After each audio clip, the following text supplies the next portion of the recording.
Okay, what's good, chosen ones? Welcome back to the Kimberly. What's it?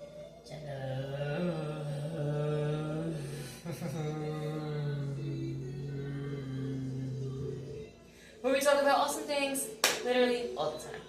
And I'm pleased you're here. Thank you for being here. Hopefully the music isn't too loud. The topic for today is the enemy is mad that you mind your own beeswax.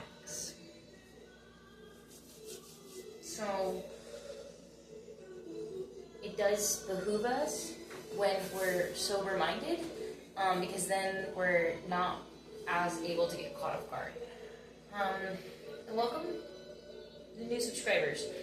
Thank you for your support, and I'm very pleased to see new faces, and it's a wonderful time to have you join the family. And yeah, this is important. When we're sober-minded,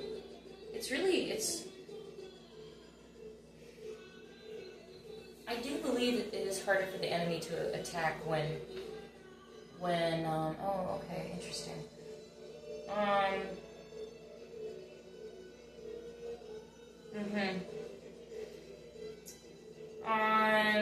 It is harder for the devil to attack us when we're sober-minded. That's very interesting. Peter 5:8 says, "Be sober-minded and be watchful."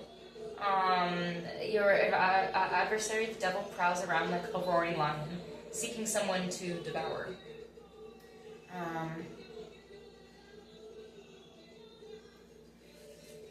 So he's not gonna play nice. One thing I wanted to share that's coming to mind is, like, you know, when you're in a street fight, have you ever been in a street fight? Well, there are no rules, and it's anyone's game. And so it's kind of like that when we're sober-minded, or when we're out there in the real world, and if we're not sober-minded, more so, it's like a street fight. So there are no rules, so anything can happen. So what we can do on our end is be sober-minded in order to be in control. Yeah. Because the devil just really wants to find someone to devour. My hands are so dry. And so we gotta do what we can on our end to stay just... I'm not saying you can't ever have a drop of alcohol touch your tongue. I'm not saying that. And I'm not saying that you can't ever sneak a cig, or whatever. It's about mostly, I think, staying vigilant. So we're gonna have our occasions and our holidays and like have fun and everything like that, of course, with family and close friends and our loved ones. But it's, I think, something about being watchful. Just because, yeah, the enemy will come kind of like unseen and seen danger. There's Ephesians 6:12, like, we fight not against flesh and blood, but against high principal powers and cosmic forces and rulers and authorities and high places. And so there are monitoring spirits that are making reports to other type of lower vibrational deities that roam the kingdom of darkness, that keep tabs on you and your spouse or your loved ones and people who are close to you, that if anything were to happen, it would really F you up. And that's the devil's whole shtick. Is can he wreck your relationships and your network around you.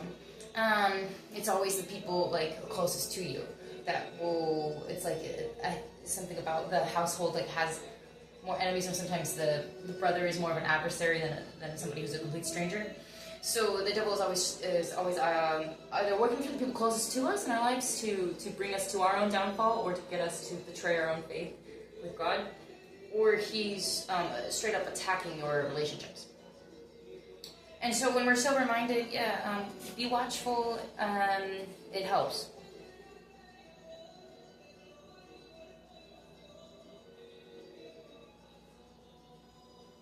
Because your adversary, the devil, prowls around like a roaring lion seeking someone to devour. No rules there. Yeah, it's like a street fight. So there's no rules. And devour, that's very like, wants to consume you. Like, the devil is so mad. And he's the father of lies. And he's without reproach, or he's without reprieve of a mission for guilt or forgiveness, and he's just kind of doomed for eternity. So he's pissed off, and he's trying to get everybody else to come with him under his wings, the father of lies, and just be with him so he's not alone. And he needs to devour you and your spouse and everybody around you that's close to you that you care about, in order to just feel a little bit better, because he's the father of lies. So if he can go out there and steal, kill, and destroy, and gather as much darkness and evil that he can underneath his gross wings, where he's doomed to eternity forever, he just needs to devour stuff. And he's looking for souls to come and claim, and it's no joke. It's no joke. Sometimes people argue that life isn't like something you need to fight for, or that life isn't a war. But I'll tell you what, I know that whenever I've gotten something, not only was it hard to get the thing that I fought for, but what was harder was fighting like hell to keep it. Yeah.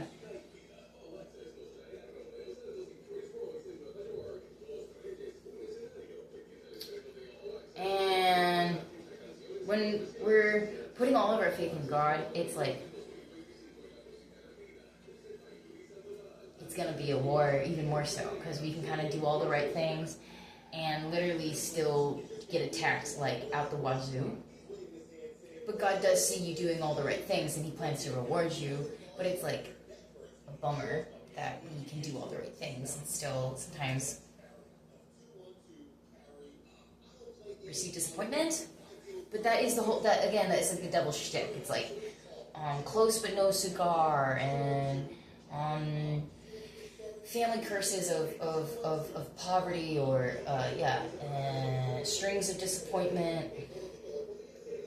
Almost had it, but not quite.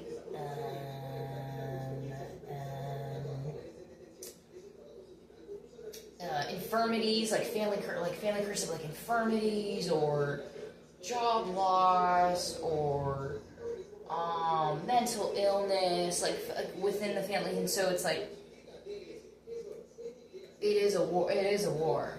It is a war. And if you think that you're living this life and it's not a war, then I would love to just hear your perspective, because I feel like the only way I can live life is if I get up and battle every day. So one time somebody on a YouTube live was like, "No, it's not a war," and I was like, "Okay."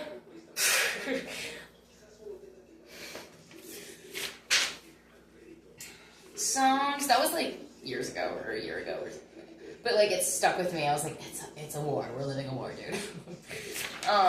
Because it's just like, as soon as you get something good, someone's like trying to tear it out of your damn hands. Do you not feel that way? Like, do you feel like whenever you get happy and stuff, like something or someone tries to come around and shoot you right back down into the sewer? Like, we're in a war. It's like Ephesians 6:12. We fight not against flesh and blood, but against cosmic powers, rulers, and authorities, and evil forces. So when you're waking up in the morning and it's your big day, it's your first day at that new job you just got, congratulations. Why is it that the shower is cold as F? Your coffee just spilled all over your toes. Now you got your keys like stuck in the, like, they're jammed in the car door, and like, there's all these resistance forces. We fight against not flesh and blood, but against high, like, spiritual, like, evil cosmic forces that like it's like it's here, it's around us, it's everywhere. It's evil cosmic forces, rulers and authorities in high places. It's the it's literally in the molecules, it's in the air, it's here with us, but it manifests whenever we're going towards something good. And so when we receive warfare, it's because it's showing us we're on the right path, and that's why the devil is so mad. And so, like, okay, let me give you another example. Like, last night I went to go and pray from midnight to 3 a.m. And right as I was clicking on, like, the prayer, and it was like a 52-minute or something like that, and there was like solid, like, let's like wartime, like, pray from noon to 3 a.m. type of atmosphere, and the phone just like fell through the like the shelf, and it shattered. And so like half the phone right now is like shattered, but it's not too bad. But it was definitely, I was like, whoa, like so whenever you're trying to do something that like God has planned, the devil, you can be sure you will be attacked by the devil in some form or another, and so you have to be prepared for that. And then you also have to be prepared for the retaliation of the enemy when you return back to center, or when you fight with the kingdom of lightness.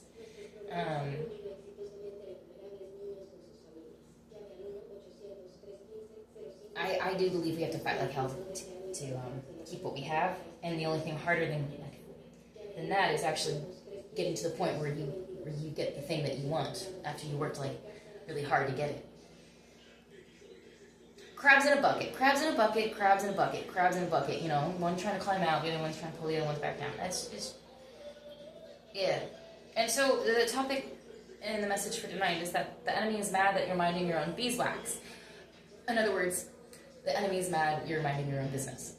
People don't like that for some reason. Like, some people are bored and without purpose in life, and so it really irks them to see somebody who doesn't need any validation and doesn't need to check in or do anything, but only focus on themselves. And people feel a certain way about it when you're all focused. But keep doing it, because you're doing really well. You're doing really well. And the enemy is like, he was like losing his. So keep going. And you're just focused. And the animal that was like coming through last night was a swordfish. When I felt led to open up the cookbook because I was gonna make pancake, some type of like cinnamon something, apple. It was some type of pancake. And then, but on the other side of the cookbook, I saw swordfish. And I just like felt led to, I was like, I feel like that's like me, that means that could have some answers for me or something right now. Because animals are part of God's like mathematical algorithm of answers. And same with flowers, and same with colors, and everything that's ever created that's here is like, it is math. It all breaks down into math, and it's beautiful. God is so strategic, and I looked up what it means. It's like a determination, focus, and being able to clear past the illusions, slice through the illusions. That was the word, because the sword, it just slices through the illusion. So if someone's like trying to come around you and give you some type of like real big bullshit, you know, and you're like, you're not even sticking around to listen. You're not even giving them the time of day. So that swordfish, like, slicing through the illusion, like, you could see, if you're getting this message, you're probably someone who like can read people 100 miles away when they coming at you with deception. You could just, it's just, you slice through the illusion, and then you have your determination and your strength and your focus right now. And keep it up. It's really, really, really powerful. And it feels good to be like focused, doesn't it? Because that's what we're meant to do, I do believe. I feel like that's the point of life, is to stay like productive and working, and I love it.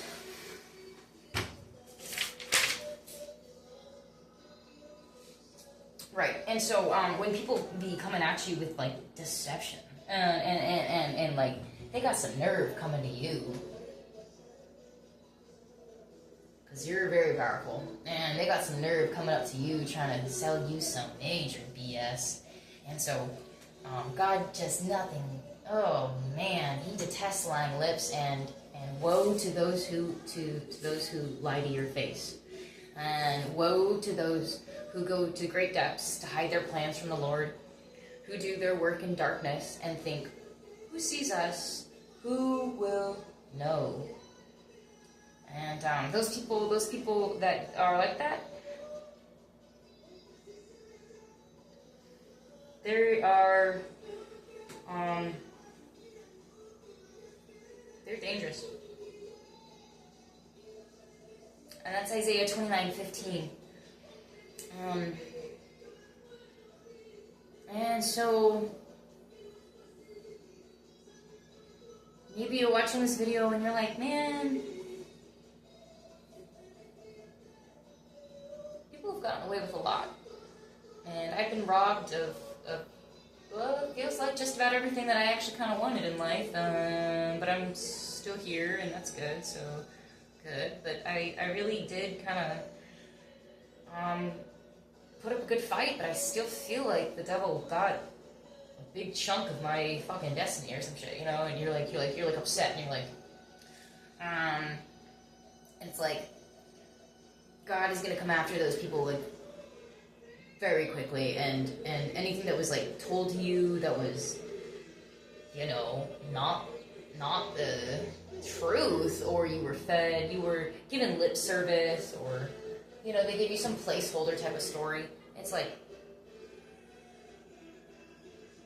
it's gonna get found out, and it always does. And Psalms 10:15, break the arm of the wicked man, call the evildoer to account for his wickedness, that would not otherwise be found out.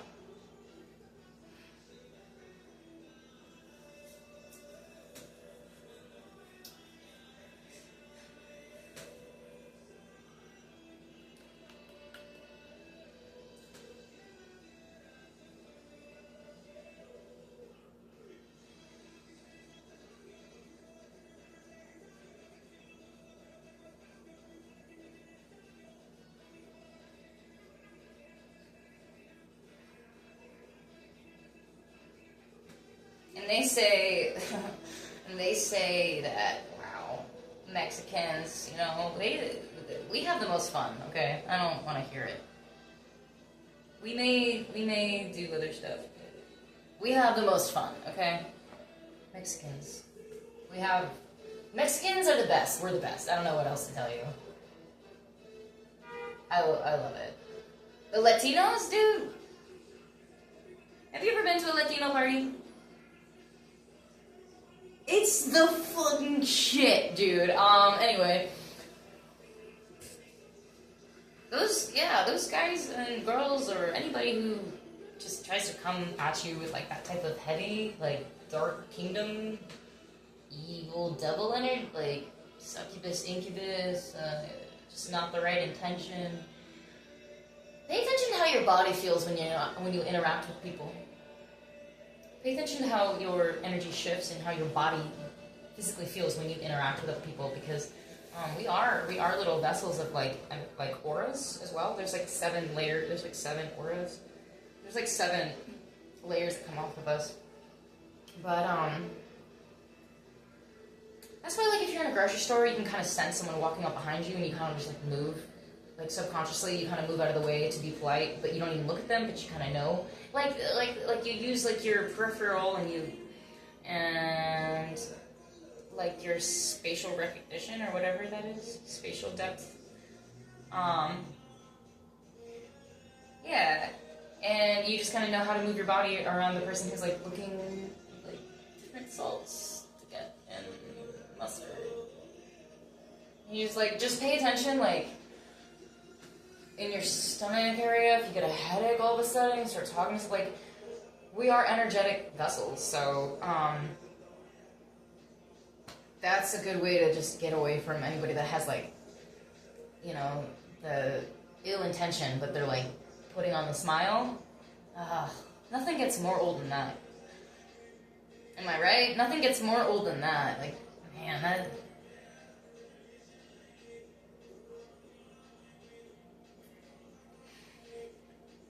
There's no winning when people play nice, but they really hate you. It's really immature of that person. They should just not talk to you. They should just be obvious that they don't like you. I would respect that more, and I would appreciate it, because I don't give a fuck if you don't like me. I would prefer it if you don't like me, because then I know you ain't going to do some dumb shit anyway. Yeah.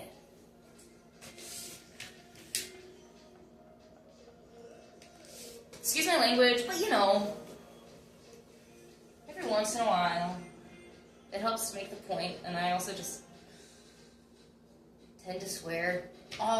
Revelation 2012, and I saw the dead great and small standing before the throne, and books were opened. Then another book was opened, which is the book of life. And the dead were judged by what was written in the books according to what they had done. When I wrote this, I felt a certain way.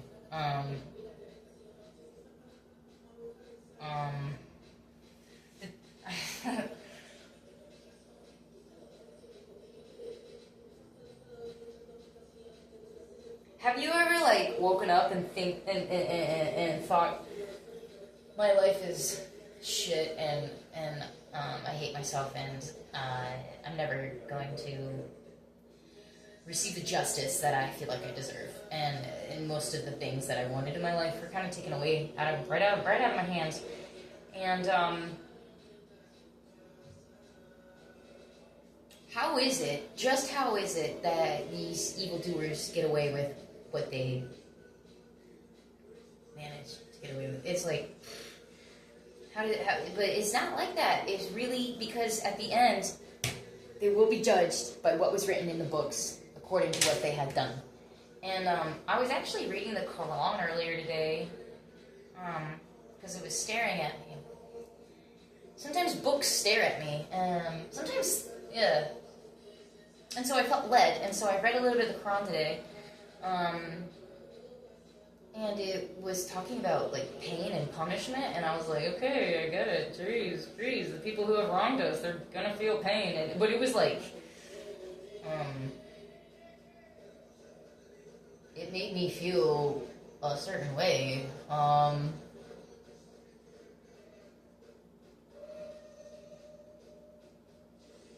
It was powerful. It was, and so there were some verses referring to, like, how there will be the people that have wronged you, and the people that continue to wrong you, that are so pig-headed and thick skulls that they won't listen, and they won't repent, and they won't stop bugging you, or whatever it is, you know. An enemy is someone who's, like, diametrically opposed to what you're doing, and they treat you with hostility. And so whoever that is in your life, whoever continues to be that, and attempt to steal you of your joy and your peace of mind, these people will never have joy or peace of mind once they perish from earth. And once they're at where God has sent them, there's certain levels of hell. There are different levels of hell.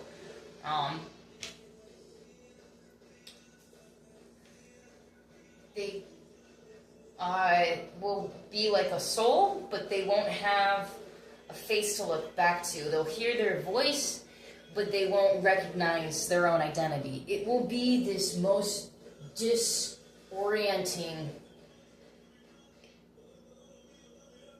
past what we can possibly imagine, of gnashing of teeth, pain, and I mean pain that's forever. You know when you get an injury and you get healed and you're human, you're living on earth?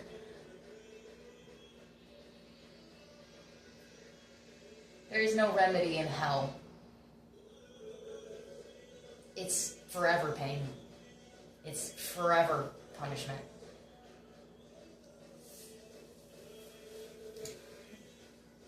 And And I saw the dead, great and small, standing before the throne, and books were opened. Then another book was opened, which is the book of life, and the dead were judged by what was written in the books according to what they had done.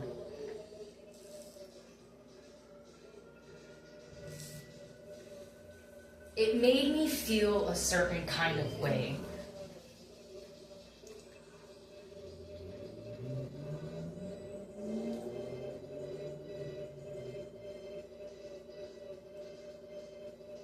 And something about a lot of fire. Their face will be on fire for eternity.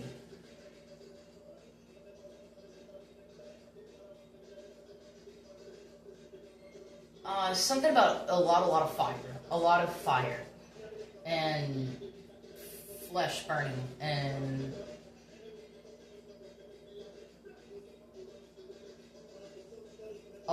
something about a lot of fire and burning flesh. It made me feel a certain kind of way. And so, if you ever feel like the enemy, or there's just a lot of good people who are on earth, who make a lot of money, and they live their lives just fine, and they're just peachy, but they're really bad people doing really nefarious activities in order to attain the keish, the dough, that fast cash, that fast criminal money.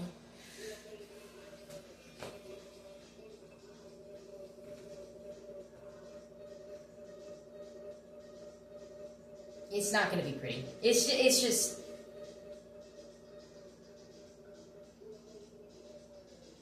those type of people who seem like they walk out the door and they got their coffee in their hands and they're able to get their Starbucks every day and they got their fancy car and they got the designer polo and shit, and when they drive their car they see their nice fucking $1,000 watch and they feel good. They feel like they did something right in this world.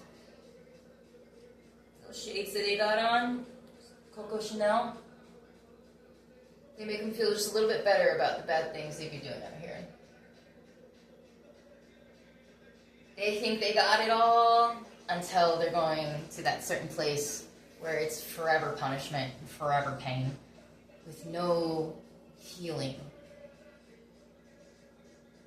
They're choosing to live this life on earth and come after you. Well, God is saying He's choosing to make their life in hell a living hell where He comes after them for all of eternity for coming after His precious child or His gorgeous sweet daughter or His beautiful son. That's how much He loves you. Like, just saying, if you ever take a step back and think, God, dude, like, where are you? How could you let all this happen? And it's like, oh, baby doll, He's so strategic and He is so just. He is always just. He is always just. And I felt led to share 1 Peter 5:8 one more time, and it's because it's written down twice. But it's just talking about the importance of being sober-minded and being watchful. And your adversary, the devil, prowls around like a roaring lion, seeking someone to devour. Chosen ones, I love you guys so much. Stay safe, stay blessed. Stay. What is my outro? Stay fucking blessed. Stay chosen. Stay. I don't know. How about we'll switch the outro. But Daddy, I love him.